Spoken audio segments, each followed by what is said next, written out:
Hello and welcome to the Legacy IAS. So today we are going to discuss one more important topic that was in the current. Basically, this anti-conversion law that was basically enacted in Arunachal Pradesh in 1978. Now you understand it was already enacted by Arunachal Pradesh in 1978, but still it is not implemented because they were waiting for the rules to be framed before implementation. But this act, that is anti-conversion law in Arunachal Pradesh, it was not implemented yet. But recently, basically, this Guwahati High Court, where actually one person has filed a petition, and after that petition only Guwahati High Court has given a direction to the state governments to implement this anti-conversion law in Arunachal Pradesh by March 2025. So we will discuss detail one by one what is the concern about this particular law. So this is basically Arunachal Pradesh, you can check it over here. So Arunachal Pradesh is sharing boundary with Assam, with Bhutan, with Nagaland, and then China also that side. That is the case. Now this is name is Arunachal Pradesh Freedom of Religion Act 1978. This is the name of that particular act.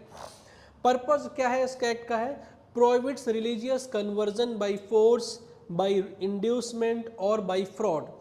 See, what is anti-conversion law? Anti-conversion law basically the legislation that prohibit the individuals to convert from one religion to another religion, and here you are converting to another religion because of some force, because of some inducement or because of some fraud involved. By force in the sense, if someone is threatening you or someone is saying that the God of that religion will going to punish you, in that fear basically you are going to convert to another religion.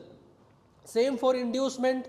Inducement in the sense, by paying you some bribe, in the sense in the form of cash or in the forms of kind, then also you get induced and you are going to convert it to another religion.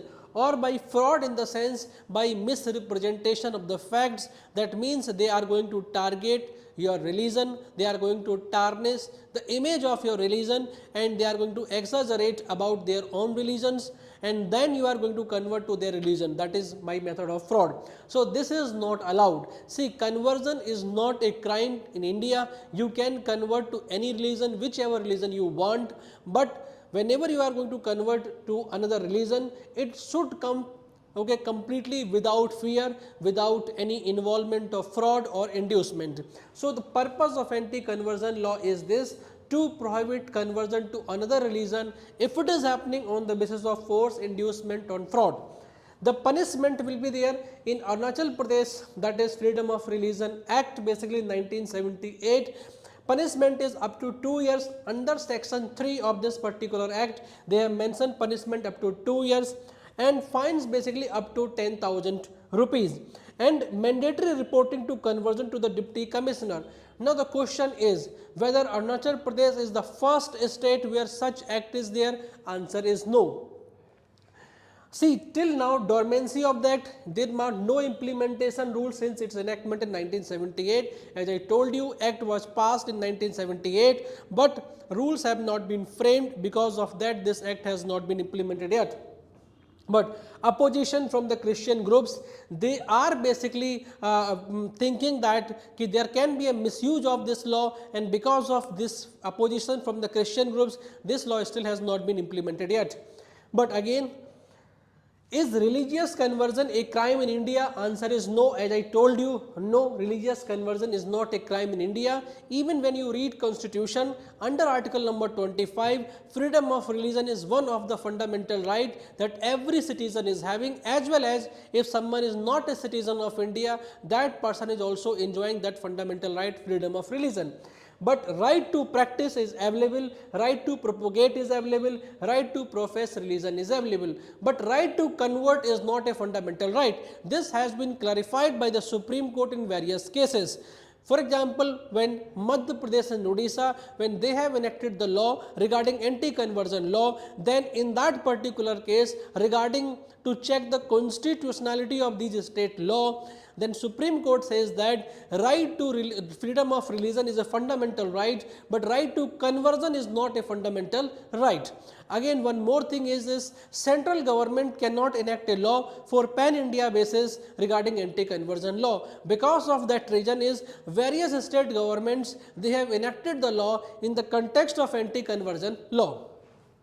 So I told you, illegal only if this religious conversion is a crime, religious conversion is illegal only if it is done through fraud, through coercion, or through any undue influence.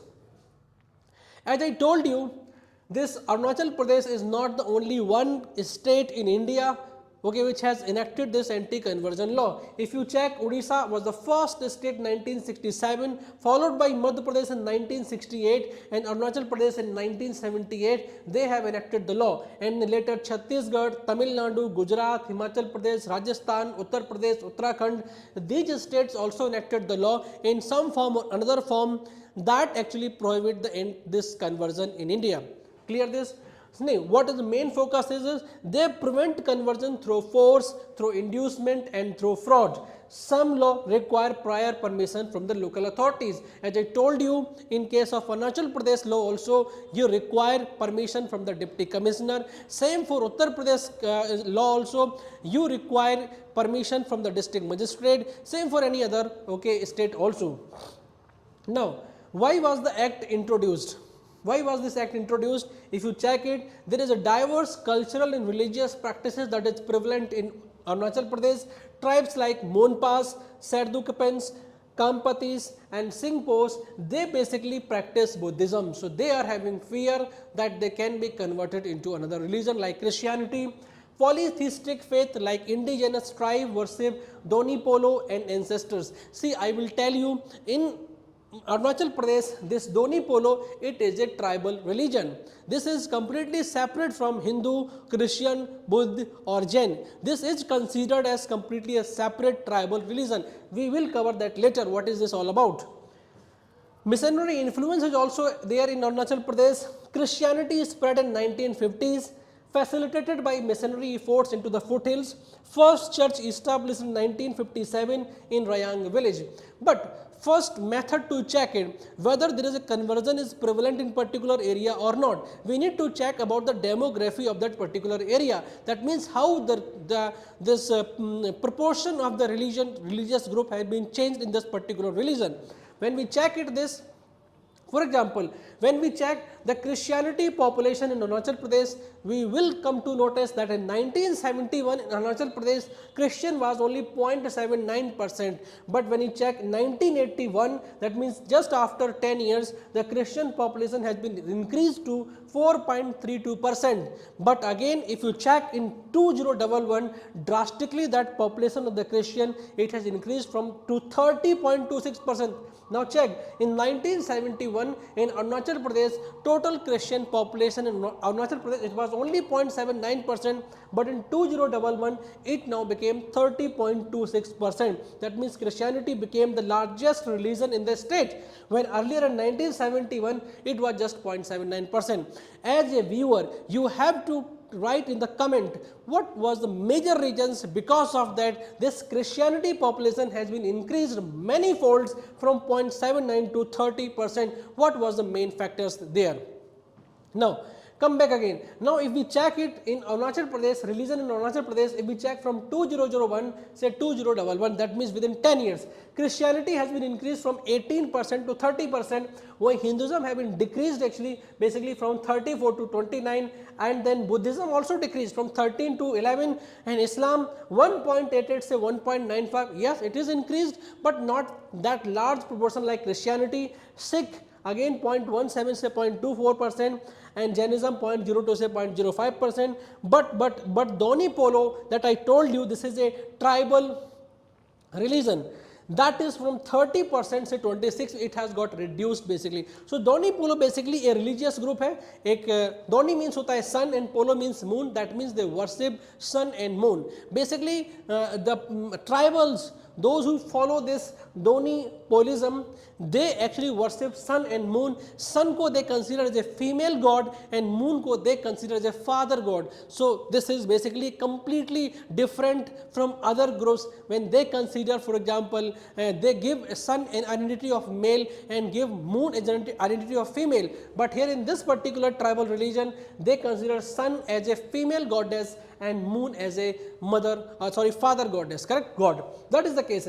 They basically represents harmony, balance and the connection between the nature and life. See, that doesn't mean they basically worship that sun and moon that is visible in the sky when we see. They are considered completely abstract. That means this is a god that is formless and that present omnipotent and omnipresent. That is the reason is if you visit in the house of those individuals, you will not get the temple, you will not get any pictures, because they say that these god and goddess, they are present everywhere, correct. Culture roots, if you see, what are those tribes groups, those follow this particular religion, they basically are this Naisis, Adis, Apatanis, Galos and Taginis. These are the religious groups. You can note down this in your notebooks also, because an exam they can ask about these tribal groups also.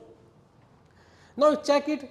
Christianity's growth in Arunachal Pradesh, what was the regions? So region is this because proximity to the foothills, missions, there are a lot of Christianity missions are going on in the foothill regions. Conversion influencing tribes like Padams, Adi, Nokte and Naisis, they are actually involved in conversion. And opposition, Arunachal Pradesh, Arunachal Christian Forum 1970, they form into a repeal act. That means they are saying that this forum, Arunachal Christian Forum, they are appealing to the government to repeal this particular act, called the act as an anti-Christian law. They are saying, but why is the act back in the focus? I told you that in 2022, one advocate, Tambo Tamin, that person has filed a PIL in Guwahati High Court, and Guwahati High Court mandated that finalization of rules by March 2025. Guwahati High Court has directed the state government, that is for example Arunachal Pradesh government, and so support for implementation indigenous faith and cultural society of Arunachal Pradesh, they are basically supporting this particular act. They claim that rising conversion are eroding the traditions, seeks to preserve cultural identity. Clear?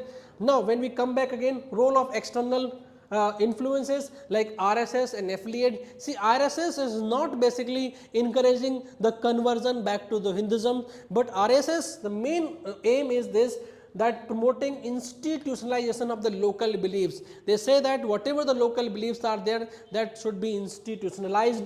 Concern over political interference, जो Christian groups हैं, they are having concern that Christian groups fear that BJP government alignment with RSS agenda, accusation of Sanatan Dharma promotion. That means now they are accused. That means it's just like a reverse Uno. They are saying they are playing reverse Uno. Ki now they are accusing the RSS these groups that they are basically doing Sanatan Dharma promotions. They are doing the conversion of Christian into the Hindu. Now what is the key takeaway and challenges? See, main important thing is this, we require cultural preservation. Act could safeguard the indigenous traditions, correct? Risk of misuse, yes, basically every act can be misused. So this act also can be misused. Critics argue it about marginalizations of minority communities. Political and social impact, implementation may stir controversies regarding freedom of religion and broader implication for Arunachal Pradesh social harmony and political landscape. So this is all about this particular act, Freedom of Religion Act 1917, Arunachal Pradesh. So you have to give in the comment whether this act should be implemented or not, correct? You have to give pro and cons both, and you have to tell this also in the comment section ki why this conversion actually growth happened in India from 1970s till 2011. What was the major factors behind them? So if you new to this particular YouTube channel, please subscribe and like the video and hit the bell icon, and we are going to meet again with another episode. Thank you.